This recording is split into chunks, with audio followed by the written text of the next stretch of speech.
Hey everyone, my name is Jamie Whiff and welcome back to another video. In today's video, I'm going to show you how to create a top-down photo like this that you commonly see on Instagram. So the next step that you need to be doing at home today as you watch this video is to find some items that you're going to put on your desk. I have a few here. I've got a couple of like notepads, I've got a couple of books, I've got another notepad, you know, a nice red one. It's from the YouTube space in London. I also have the 5-minute journal, and then I have some stuff that's not like paper related, which might be like my headphones. I also have another lens, and then I also have my MacBook. So these are a couple of things that are springing to mind right away. I might go look for some other items, but I basically want to have a bunch of different stuff that comes in different colors, different shapes, different objects basically.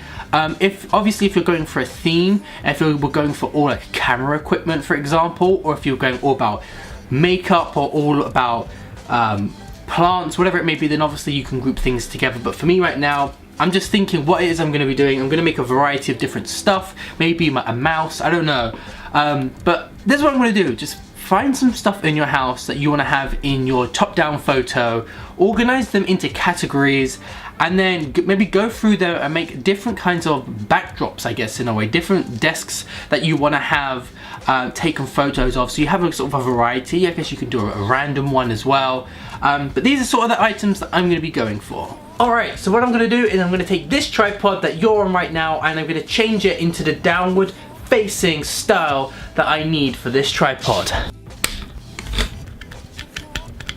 So boom, this is what it looks like. This is going to be my tripod, which is going to be aiming straight down. As you can see here, I actually have one of the tripods that allow you to bring it up to the top and come out and across and be able to aim down. So here is where I'm going to be placing my camera on its base plate. And then we're going to be aiming straight down, which is where I then have my light here, which is lighting the scene. So let me show you a little bit more about that. So the next important part of this step, and probably the most important part of this whole entire process, is the lighting. You want to make sure that you have so much light in case you want to go for something a little bit more moody and shadowy. For me, I like to go really white, bright light and make everything have no shadows or very minimal shadows. And what we need is this over here, which is a lighting rig basically. So what I have here is I have a diffuser, which is simply just a piece of like an umbrella. You can basically use like a piece of cloth, like for your bed sheeting. You can hold that up in front of a light if you have it in front of a window like I have here. This is the other light source, you can see off my hand.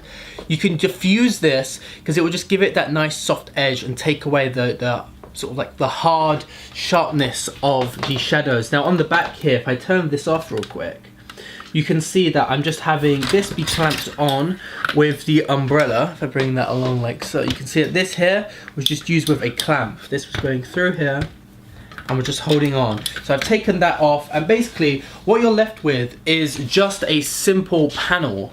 You know, it's used by a Sony battery. This is a light that I have.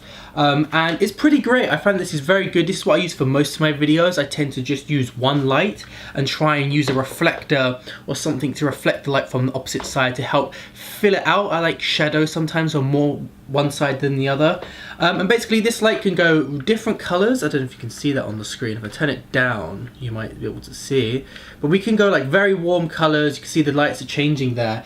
And this just basically just allows me to determine what kind of light that I want to have, whether I want it to be very bright, very dark. If I want the colors, you can see here, look, I can make it very, very different.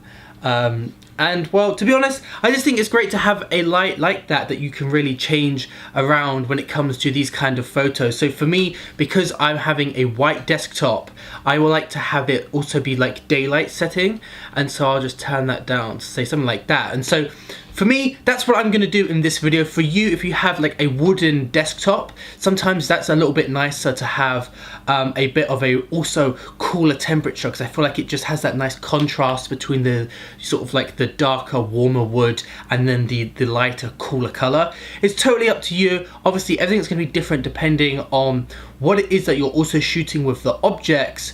But yeah, let's just jump over into this real quick. You want to arrange the objects in a way that they're either sat on the rule of thirds or in the center of the composition. Alternatively, you can spread them around the outside of the frame to get more objects in the photo. I think it's best to group items together in categories, either by subject or by color. So by having darker items together like a camera lens and some headphones, I think would look really nice. And sometimes a notepad, a white coffee cup, white earphones, and maybe a grey laptop also work nicely together. You have to experiment and switch objects in and out to find which ones work together and then fiddle with the placement of the objects. It's really hard to find a perfect composition as there are just so many ways to do it. Also remember that sometimes you can take a better photo through simplifying and only having 1 or 2 objects in the scene. Don't feel like you have to put everything in. I recommend that you also switch out the desk for wood, marble, or maybe metal. These textures I think are a little bit more interesting for your photos as they can add depth and contrast quite nicely with the objects. I find that the white desktop isn't that nice for this style of top-down photography as it really highlights the shadows and looks pretty endless. There isn't much depth to the photo. I hope you enjoyed this video and got something out of it. Hopefully that the biggest thing that you took away from this was the lighting. I would say that's probably the most key part of this, is to put an umbrella in front of your light source and do that for all of the light sources surrounding the desk and just blast it with light. And then once you're in Lightroom, fix up all of the highlights and shadows to get something that really pops. Be sure to check out Instagram for inspiration with this type of photography, as a lot of users out there are masters of this type of thing. The more you practice, the better you'll become. With all that said and done, I'm trying to reach 500 subscribers. Please hit the subscribe button and the notification bell if you enjoyed this video, and give the video a like. Thank you all for watching, and I hope to see you all next time. Goodbye.